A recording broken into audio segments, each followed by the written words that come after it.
Olá, seja muito bem-vindo ao nosso segundo desafio.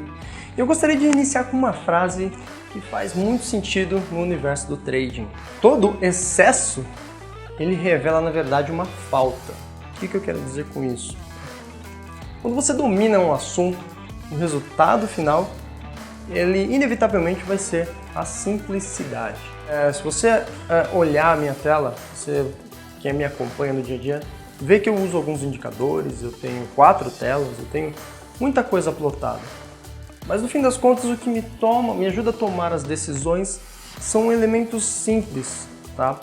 Aqui, dentro desse mar de indicadores que eu acabo tendo, esse conjunto de indicadores, eu identifico no momento 2 ou 3 padrões ou indicadores ou ferramentas que me são úteis para uma determinada tomada de decisão, ok? Para quem está começando, eu vejo um erro muito comum. As pessoas elas misturam muita coisa sem saber o que elas estão fazendo. E o desafio de hoje serve justamente para consertar um pouco desses erros que são até bem comuns na vida de traders iniciantes e traders intermediários. Tá? Eu vou cortar um pouco a aula e dar um exemplo que é bem interessante de outra área. Uma viagem que eu fiz em 2013 pela Itália. E lá eu fui experimentar a famosa pizza italiana, né? Que para minha surpresa era uma pizza muito simples. Era uma pizza que tinha basicamente massa, molho e um tipo de queijo. E a princípio, só de olhar, eu subestimei aquela pizza porque, poxa, é tão simples, né? As pizzas do Brasil tem cheddar, tem catupiry, e tem presunto, e tem bacon, enfim, tem tanto ingrediente, ela é tão saborosa, como é que eles vão conseguir fazer uma pizza melhor que o do brasileiro? Bom, para minha surpresa, foi uma das melhores pizzas que eu comi na minha vida e era extremamente simples, mostrava um domínio completo do pizzaiolo, né? Ele sabia muito bem o que ele estava fazendo em relação à massa, ao ponto do forno, ao molho, e aquilo para mim me marcou bastante, como algo tão simples podia ser tão sublime, tão exímio, né? E eu trago um pouco desses conceitos para a minha vida de forma geral.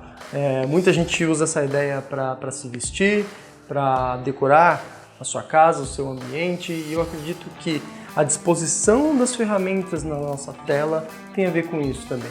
Quando a gente domina um assunto, a gente não polui a nossa tela com uma porrada de indicadores. A gente aprende a usar somente aquilo que é essencial. Ainda dentro dessa ideia, você provavelmente já se deparou com situações em que um indicador mostrava uma possibilidade de compra e de repente outra técnica ou padrão ou indicador apontava para uma venda. Diante desse conflito, você se sentiu mais confuso do que orientado, não é mesmo? Então, mais uma vez, aqui vai a dica: procure limpar a sua tela no primeiro momento, procure deixá-la simples. Vai haver um momento que você vai introduzir novos elementos, mas a proposta nesse início é a gente começar pelo que é simples, tá ok? Primeiro ponto, primeiro desafio, eu quero que você limpe a sua tela. Eu quero que você mantenha somente o seu gráfico, sem nenhum indicador, sem nenhuma média móvel, nem banda de Bollinger. Eu quero que você tire até mesmo o volume. Mantenha-se só com o gráfico por uma semana só, não vai te matar. E nesse período, procure identificar oportunidades baseadas em padrões gráficos e padrões de candle. Se você não está muito familiarizado com essa técnica, então aqui vai o segundo desafio. Eu quero que você assista o curso gratuito ministrado pelo excelentíssimo Eduardo Becker, um curso sobre Price Action, que é basicamente a análise técnica sem a utilização de indicadores, tá? Uma forma simples, isso vai te ajudar bastante a entender como essa técnica funciona. Esse curso está disponibilizado no portal do Trader, na área Aprenda Price Action. Só dá uma olhada lá, você vai encontrar, ok? E o terceiro desafio é que enquanto você utiliza a sua tela limpa, vai passar por esses dias, eu quero que pelo menos você utilize pelo menos uma semana nesse desafio. Enquanto você passa por esse desafio, continue estudando os indicadores. Por quê? Eu quero que você entenda para que servem os indicadores e quando você decidir incluí-los de forma gradativa, você saiba para que cada um desses indicadores serve, tá? É muito comum a gente encontrar pessoas utilizando, por exemplo, uma média móvel, né, para estabelecer níveis de suporte ou resistência, quando na verdade a média móvel é um indicador um pouco mais utilizado para lidar com tendência, não é mesmo? O índice de força relativa, o famoso IFR, as pessoas às vezes usam aplicações erradas. É um indicador bom para identificar níveis de sobrecompra, sobrevenda, enfraquecimento de um movimento, de repente através de uma divergência de IFR.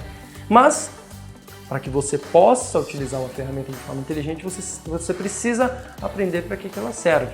E quando você aprende a aplicação dos indicadores, você tem uma visão mais, vamos dizer assim, mais madura, mais precisa. Eu gosto muito de uma outra frase que diz o seguinte: para quem só conhece um martelo, todo problema vai parecer um prego. Então, para que você não utilize só uma única ferramenta, né, eu recomendo tirar esse período para estudar outros indicadores e entender a aplicação adequada de cada um deles. Maravilha? Então é isso aí. Esse foi o desafio de hoje para te ajudar nesse primeiro momento a simplificar a sua vida. A gente se vê numa próxima. Forte abraço!